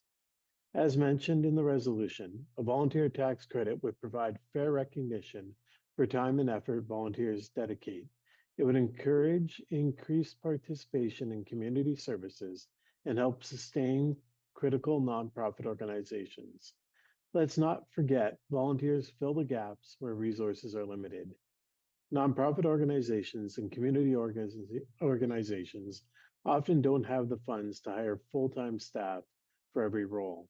Our volunteers are those that step up to bridge that gap. Our volunteers allow these organizations to extend their reach and provide the critical supports and services to those who need them. I'm very thankful for my colleague, the MLA for Selkirk, for bringing this resolution forward after being approached from a constituent of his. I also was recently approached by a constituent with a similar concern. A conversation was had about the need to increase our volunteer base in our communities and how it would be wonderful to be able to have the provincial government put in place a tax credit to show appreciation for their endless hours of service to our communities. In 2011, the volunteer firefighter tax credit was implemented by the federal government in Canada. This tax credit allows volunteer firefighters to claim up to $3,000 in non-refundable tax relief for their services. This credit helps to offset some of the costs and time they invest in their training and community services. And while this credit doesn't fully compensate for the invaluable work volunteer firefighters do, it is definitely a very important step in showing our immense appreciation. It is also an important step to help encourage others to get involved in this vital community service. It is a small gesture, yes, but it truly does send a clear message. And that message is that we value their contributions and are grateful for their services. Our provincial government has failed to provide incentives to reward volunteerism, despite the rising costs and the financial barriers many Manitobans are facing. In the constituency of Dawson Trail, there's a noticeable decline in the number of volunteers that we have working for the nonprofit organizations, running our youth sports programs, planning our community festivals, putting on our fall suppers, and supporting members of our communities that are in need. In Dawson Trail, we are blessed with groups of selfless individuals that give their unwavering dedication to keep our communities thriving. We have many community festivals, the landmark Friendship Festival, Lorette Family Fun Days, Dawson Trail Days, Richer Roughstock Rodeo, just to name a few. We have folks putting together baseball tournaments, basketball tournaments to bring community together. We have folks volunteering at our food banks in Dawson Trail, volunteers running our local Métis groups. We have many who are involved with seniors groups, doing what they can to support our seniors and bring joy to their lives. We have men volunteering their time to run a men's mental health support group. The list really is endless. One of the things that I have noticed, and so far so have many others, is that often folks that we have working in our food banks are the same folks who are running youth sports programs, the same folks who are treasurers on our nonprofit organization boards. Seeing this just confirms the need for meaningful incentives to be provided by the provincial government that helps encourage and reward volunteerism. I don't think there is any individual, whether they volunteer themselves or not, who would not agree that such a tax credit is needed. This tax credit would be about recognizing and valuing the contributions of thousands of Manitobans who dedicate their time and energy and strength to our communities. Support for a volunteer tax credit is not about partisan politics. The request is simple. It is simply having a tax credit that would provide financial recognition for individuals who dedicate their time to charitable organizations, nonprofit organizations, and community services. The struggle to recruit and retain volunteers is not just specific to Dawson Trail. This is something that all Manitoba is struggling with, especially in sectors such as healthcare and social services. Having this tax credit would help ease financial barriers and incentives and encourage Manitobans to give back. Today, I ask all Manitobans to please say thank you to your community volunteers. Our volunteers deserve to be appreciated. And when they do, they are more likely to continue their work without feeling overwhelmed and undervalued. They deserve to know and be shown that their contributions are valuable and that they inspire others. I urge the provincial government to act now, without delay, and implement a voluntary tax credit for Manitobans. Today, I would like to end my words by expressing my deepest gratitude to all the volunteers in Manitoba. Your dedication, compassion, and hard work are and is truly inspiring. We see you, we hear you, and we appreciate everything you do for our communities and for our province. Your contributions make lasting impact, and together you will help build a stronger, more connected Manitoba. Thank you for your unwavering commitment to make a difference.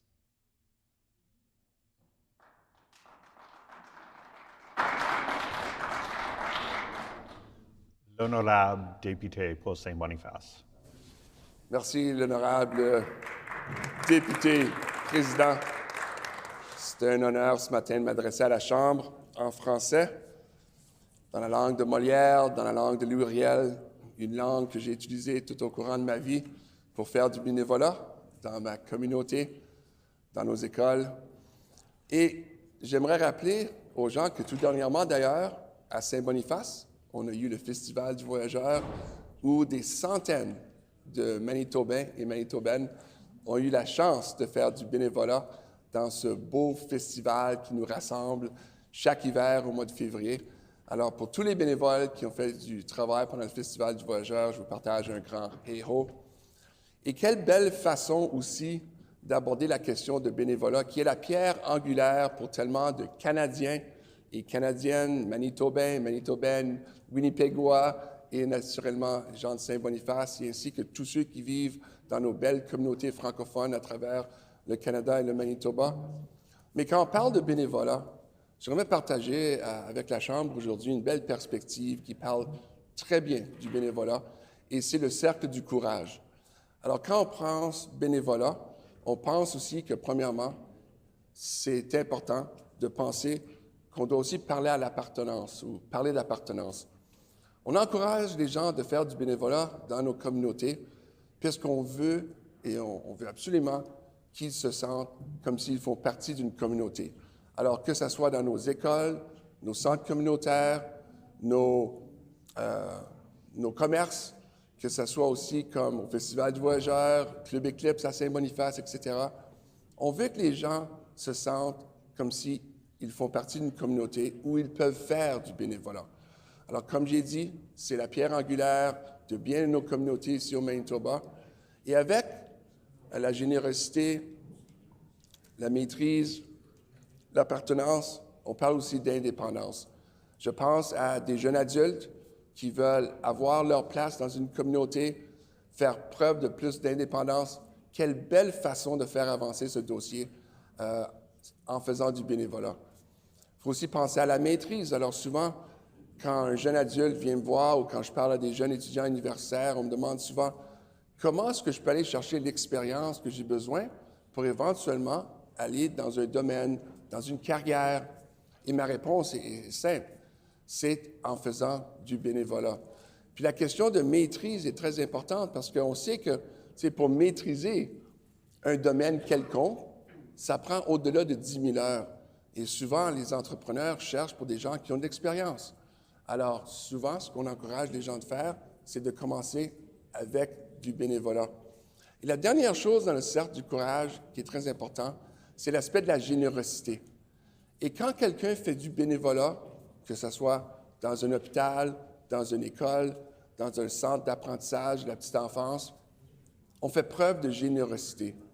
Puis je crois qu'ici au Manitoba, c'est évident que les gens sont généreux avec leur temps. Et c'est aussi une question d'empathie. Quand on veut aider notre communauté, quand on veut faire avancer les choses, quand on veut faire avancer soit un festival, créer une garderie peut-être, créer un organisme pour une communauté où il y a un besoin, il faut faire preuve de générosité.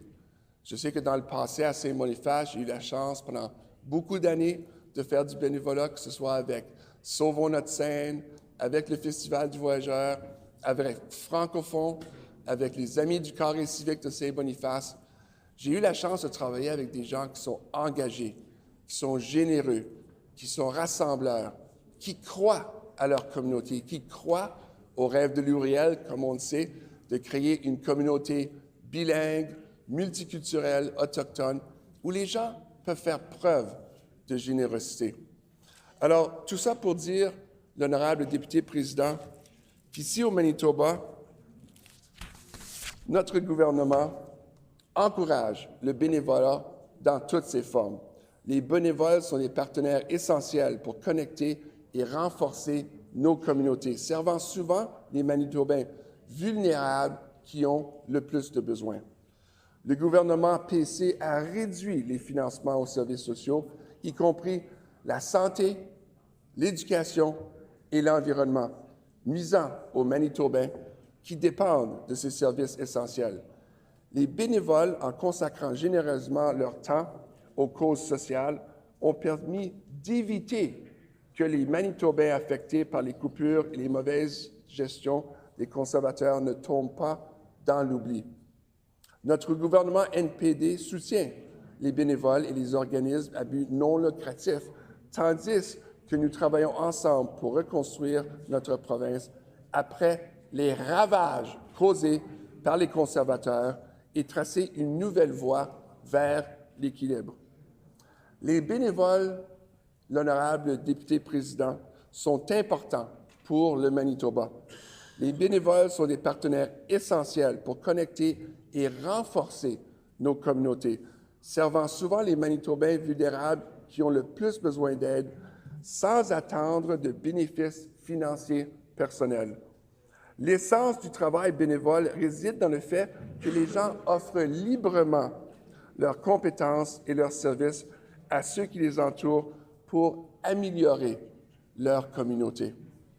Le bénévolat est aussi une occasion pour les Manitobains d'apprendre de nouvelles compétences, comme je l'ai mentionné avant, de nouvelles compétences professionnelles, de nouer des liens avec les autres et de développer leurs compétences en leadership et en travail d'équipe.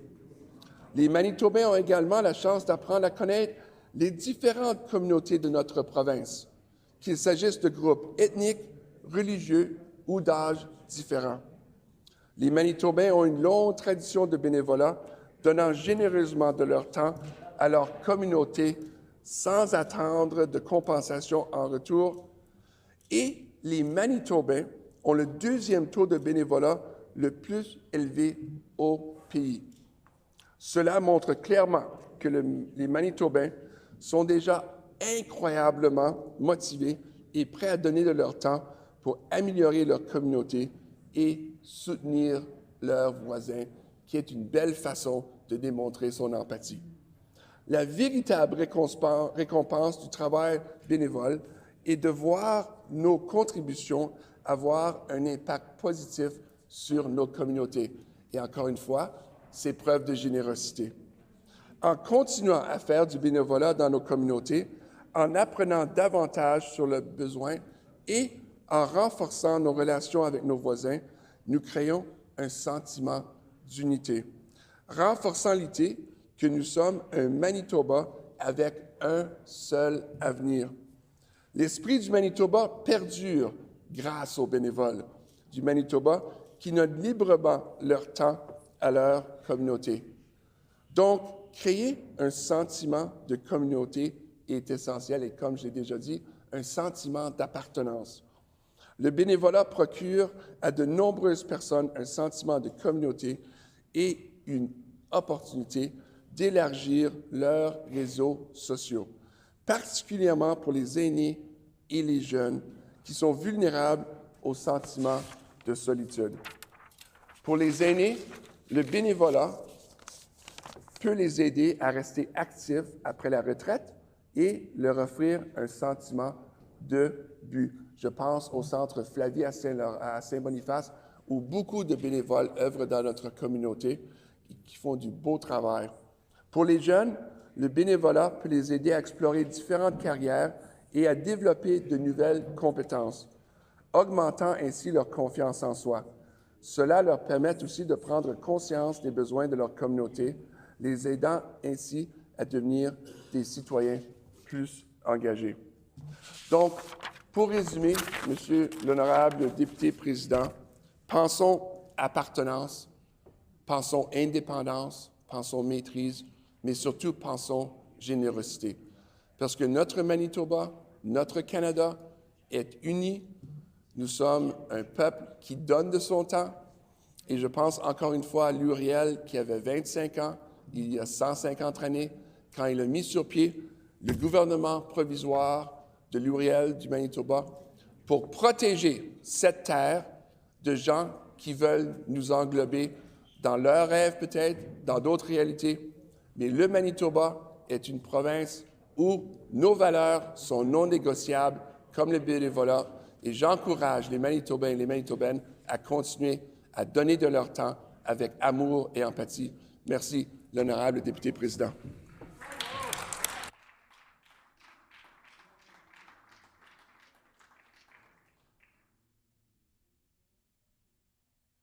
The Honourable Minister of Advanced Education and Training.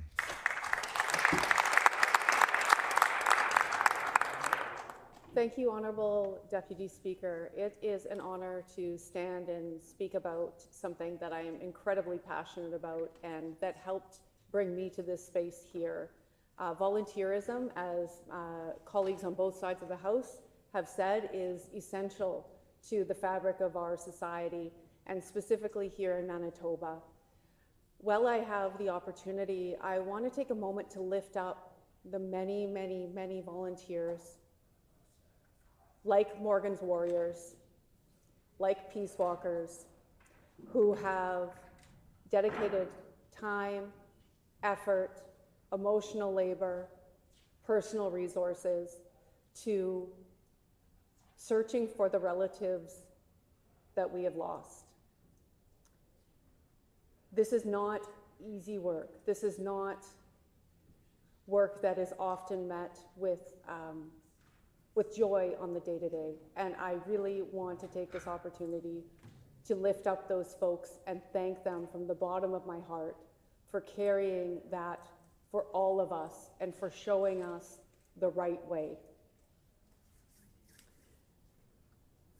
I want to talk about my own experience with volunteerism, because I think that it helps paint a picture as to how valuable volunteerism can be, both for the individual volunteering and for the organization that is the beneficiary of those skills.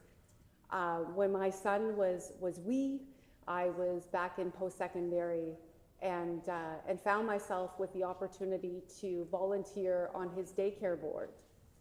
I had never served on a board before. I was invited by the executive director of the daycare to participate so that I had a better understanding of what was happening in that space. And I'll be honest, I was terrified. A board, imagine sitting at a board table. I didn't have experience in that way. I didn't understand how it worked. And I thought, okay, well, this is a volunteer position. I don't think I'm getting a grade on it. I'm going to give my very best, but I also know that this is a great opportunity for me to learn and to network. I was a volunteer board member and eventually found myself in the chair, which was a great, great opportunity to get to know the faculty, the administration, all of the people who worked at the daycares, the intricacies of how funding for childcare centers works in Manitoba, and really to assert myself as somebody that belonged in spaces that I had seen were not available to me. And when I think back to the folks that I sat around that table with, it was a very diverse group of folks.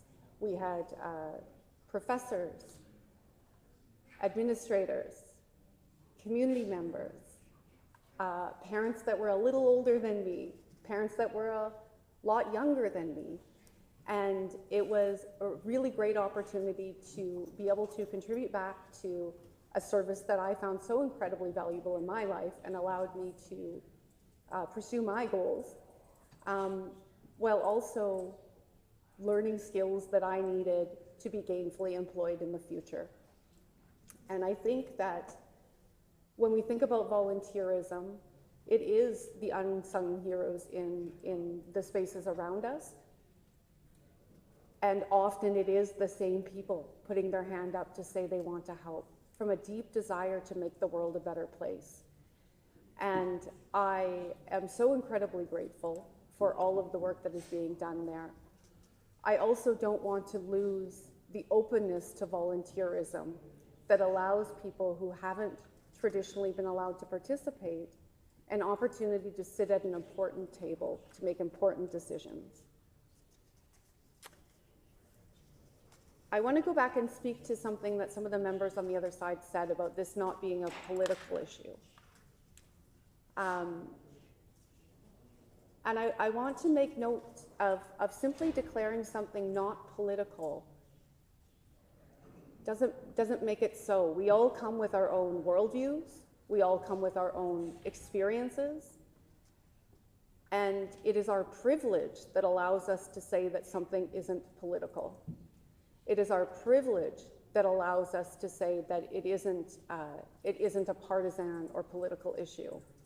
And so while I do agree that this is an incredibly important thing to honor, I want to ensure that the members opposite understand that when they stand up and say things like that, that they're reflecting on their own reality and not that of the people around them. Because something for me, something that may not be political for you will 100% be political for me. Access to health care of my own choosing is political to me. It might not be political to you. I want to talk about another volunteer experience that I think also highlights the social good that comes from volunteerism. A couple of years ago, I found myself managing my son's football team, which was an incredible, incredible opportunity.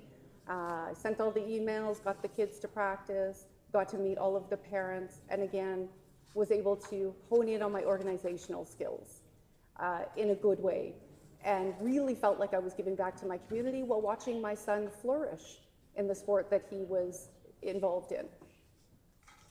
I then found myself, shockingly, volunteering to coach a 15-year-old boys baseball team. And, you know, I played ball myself when I was younger. My knees will tell me that I was a pretty good catcher because they don't work very well anymore. But what I was able to learn and to help those young men learn in that space was that women belong in all spaces. They were surprised to see a woman as a coach for a boys baseball team. And it was an opportunity for me to get comfortable with teaching as I go, with being assertive in spaces where I might feel a little bit uncertain, and to teach those boys about what being a good ally to women looks like, and also to never overlook the women around them as being folks who can participate in all spaces. We didn't win the city championships that year, but we sure did get to the finals. And I will always look back on that volunteer experience as an opportunity to put myself in a space that I was very uncomfortable in. There's nothing more terrifying than a group of 15-year-old boys when your little girl inside is very shy. And it really, I believe, gave them an experience that they may not have otherwise had. Volunteerism in all of its forms impacts our society in a really positive way.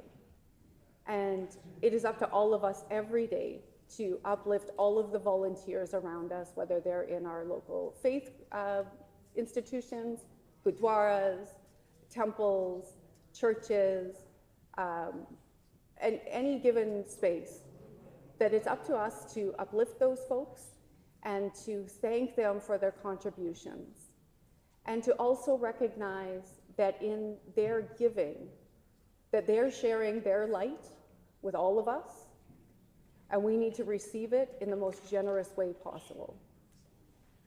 In terms of volunteerism in this province, we know that great organizations were rooted in volunteerism. I will speak later today on some wonderful women from my community who helped launch the Winnequa Community Club. And each and every day, we encounter more folks in all of the places that we go who are highly motivated, highly skilled volunteers. And I'd just like to close with a note to everyone, really. When we work together, we can do the big things. When we work together and we make space for others and we show up as our full selves, we can and do change the world. Thank you, Honourable Deputy Speaker.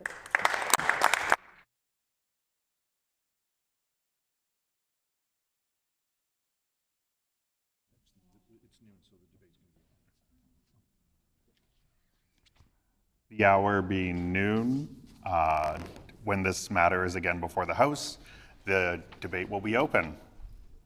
The House is recessed and stands recessed until 1:30 p.m.